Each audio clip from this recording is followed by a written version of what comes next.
الفرض الثاني هو الفور. الفور هو الموالاة،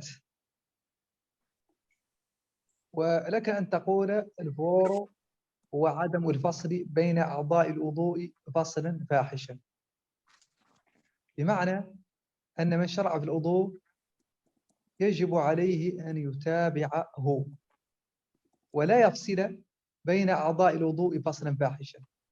فلو فصل بين أعضاء الوضوء فصلا فاحشا بحيث تيبس الأعضاء فهذا وضوءه باطل ولا بد أن يبتدئه من جديد.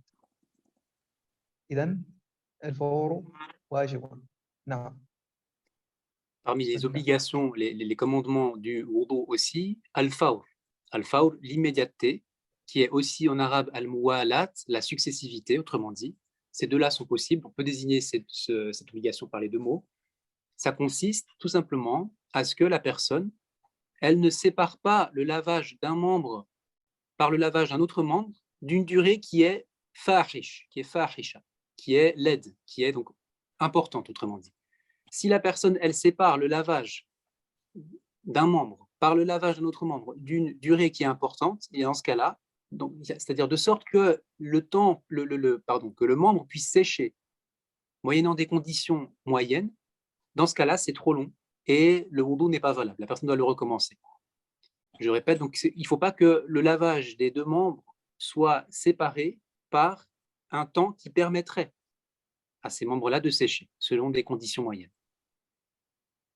Et sinon, la personne doit recommencer depuis le début, si c'est le cas. الفرض الرابع هو الوجه. إذن قصر الوجه واجب، وحده طولا من منابت شعر الرأس المعتاد إلى الذقن وهو عظم اللحية. هذا حده طولا من منابت شعر الرأس المعتاد، فلا عبرة بالأقم. الأقم هذا الذي نبت الشعر هنا، إذن لا عبرة به. إذن إذا نبت الشعر من هنا لا بد أن يغسل هذا. ولا عبرة بالأصلع، هذا الذي انحسر الشعر عن مقدم رأسه، فالعبرة بمنابت الشعر الرأس المعتادة. لا عبرة بالأقم ولا عبرة بالأصلع ولا عبرة بالأنسع، هذا الذي انحسر الشعر عن جوانب. أما حده عرضا من الأذن إلى الأذن، هذا كله يجب غسله. إذا كانت هناك لحية لا بد من قصرها، لكن إذا كانت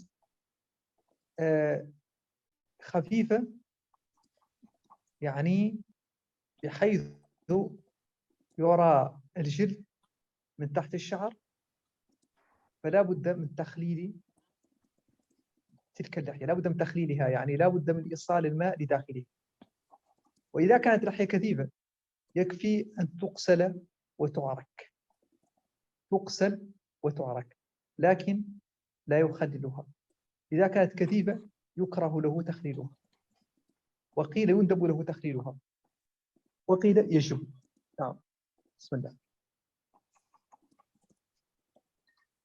Bismillah. L'auteur ici avait mentionné des commandements selon un ordre qui ici a été expliqué d'une manière différente par le cheikh, qu'Allah le préserve. La quatrième des obligations que l'on mentionne ici dans l'explication, c'est le fait de laver le visage. Laver le visage. Il est indispensable que la personne elle fasse parvenir l'eau sur l'ensemble du visage jusqu'à ses limites. Les limites du visage, dans la hauteur, c'est depuis le début habituel du cuir chevelu, là où les cheveux habituellement commencent à pousser, jusqu'en bas, le menton. Le menton, d'accord ?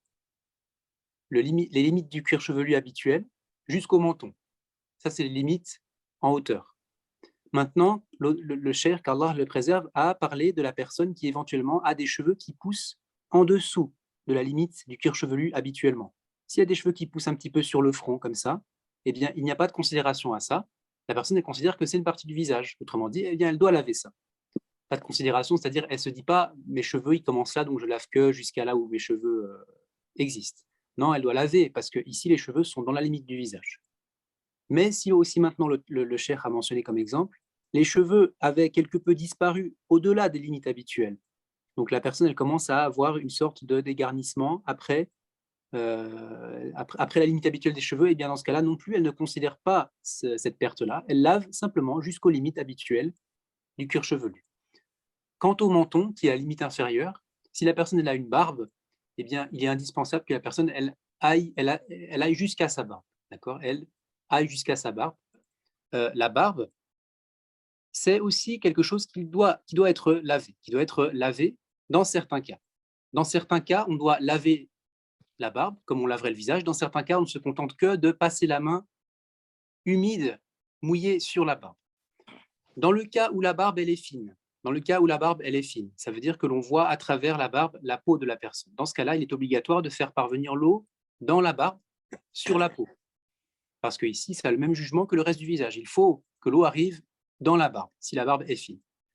La barbe qui est fine, donc c'est celle dont on voit la peau, à travers laquelle on voit la peau. Mais par contre, si la barbe elle est épaisse, que doit faire la personne? Si la barbe elle est épaisse, quand la personne lave tout son visage, eh bien, elle va simplement humecter sa barbe qui est épaisse, à la limite du visage ici. Elle ne doit pas faire entrer l'eau dans sa barbe épaisse. Et dans l'école, il est même détestable de faire cela. C'est makrouh de takhlil al-lihya al-kathifa. D'accord ? Si la barbe est épaisse, c'est détestable de faire parvenir l'eau dedans. Quant aux limites maintenant latérales du visage, c'est, le cheikh a dit, de l'oreille à l'oreille, donc d'une oreille à l'autre. Ok. La personne aussi, on a dit, donc le cheikh ici, il l'a dit et je le rajoute, par rapport aux zones qu'on n'est pas censé laver, c'est les cheveux qui, évidemment, poussent au-delà de la limite qu'il a décrite en allant d'une oreille à l'autre. Les cheveux qui vont au-delà ne doivent pas être lavés.